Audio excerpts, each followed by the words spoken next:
Settlement যাদের নামে তারা ইস্যু করছে, ডক্টর ইউনূস বা বোর্ড ইস্যু করে নাই, ওই কোম্পানি করে নাই, কারণ এই টাকা তো চলে আসছে এই শ্রমিকদের অ্যাকাউন্টে, ওই অ্যাকাউন্ট থেকে দিয়েছে, বলে যে এইটারে বলছেন মানি লন্ডারিং। তারপরে বসতেছে মানি লন্ডারিং এর ইনভেস্টিগেশন করে দুদক, আপনাদের জানার জন্য এটা বলতেছে। কিন্তু এই এফআইআর দাখিল করতে হলে এবং চার্জশিট দাখিল করতে হলে দুবারই দুদককে ফিনান্সিয়াল ইন্টেলিজেন্স বাংলাদেশের যে অথরিটি আছে তার থেকে অনুমতি নিতে হবে, বিনা অনুমতিতে এই মামলা ফাইল করা হবে।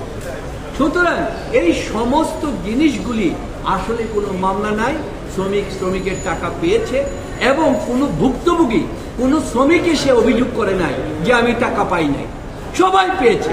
তাহলে অভিযোগটা করেছে কে? সরকারের কলকারখানা পরিদর্শন, যার কোনো এখানে সম্পর্ক নেই। তো এই সমস্ত জিনিসটাকে আমরা ব্যাখ্যা করে বলেছি শুধুমাত্র আইনের ভিত্তিতে এই মামলা চলে, সুতরাং এই মামলাটা বাতিল করার জন্য আমরা আবেদন করব।